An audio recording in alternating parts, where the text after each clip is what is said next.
have done a great job. Now, let's learn more. I'm your teacher, Thelma Rogado. Are you ready? Do you want to hear a story? Great! Let me tell you a story. This is Princess. She is in grade 1 like you. Early in the morning, she heard something. Do you know what is that? Right! Princess heard a rooster. That means it's time to wake up. She get up in bed, prayed, and sipped a cup of milk. She then went to the bathroom and...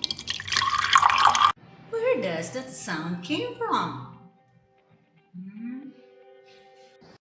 Very good. It's the sound of water from the faucet. She is taking a bath and prepare herself in going to school. Suddenly,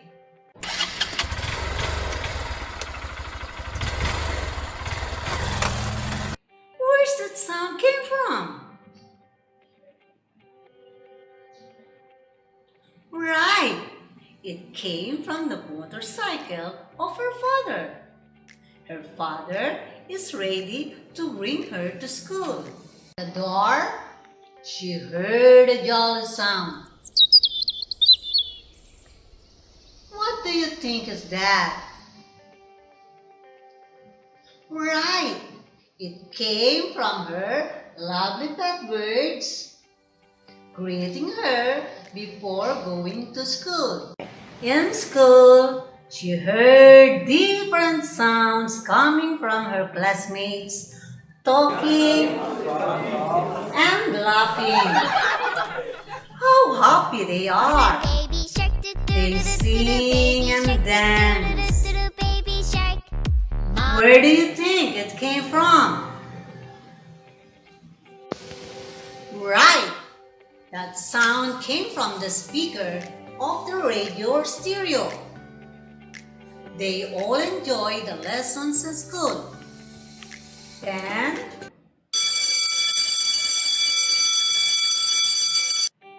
what is that? It's the sound of a bell ringing. It's now time to go home. She ride on a motorcycle with his father. What is the sound of a motorcycle again? Good job! As she got home, she was welcomed by Kitty, her cat, and her mother gave her a warm hug. How happy she is! Let's go back and identify the sounds. Princess heard a rooster. This is the sound of a rooster. Say it again. Great job! She also heard the sound of a water coming from a faucet. This is the sound of faucet. Let's say it again. Fantastic! She also heard her father's motorcycle. This is the sound of a motorcycle. Say it again. Excellent! She also heard the jolly greetings from her pet bird. This is the sounds of the birds. Once again, in school, she heard her classmates talking and laughing. She also heard the sounds of music. They sing and dance. She also heard the bell ringing, which sounds like this, meaning it's time to go home. Say it again. Nice one. At home, she was welcomed by her pet kitty, the cat, saying, say it again. You all have done a great job.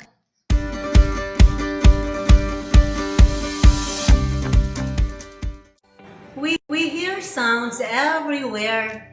At home, we hear sounds from radio and television. We hear sounds made by animals in the yards. When we go out to the street, we hear the sounds made by cars, jeeps, tricycles, and many more. These sounds can be loud sounds or soft sounds. Remember this, loud sound has a high volume. Let's hear it. And soft sound has low volume. Let's hear it.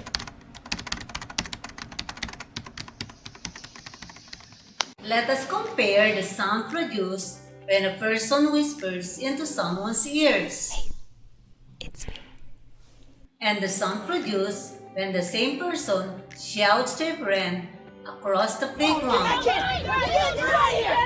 Whispering makes a soft sound, and shouting makes a loud sound. Let's have a game. Remember, loud sounds has high volume, and soft sound has low volume. Are you ready, children? Tell me if it is a loud sound or soft sound. Is this a loud sound or a soft sound? Very good. Is this a loud sound or a soft sound? Nice one.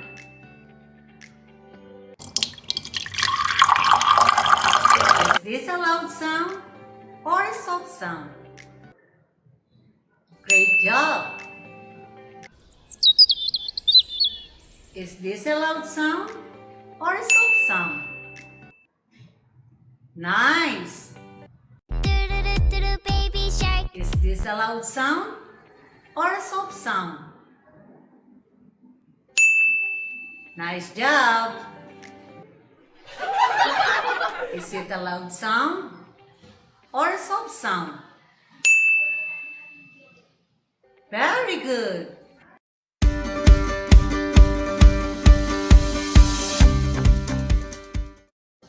Sounds in the environment differ from one another. They can be loud or soft sounds. The volume of a sound tells us how loud or soft a sound is. For you to understand more about the loud and soft sounds, let's sing first the song, Old MacDonald Had a Farm. For more activities, let's go to your module.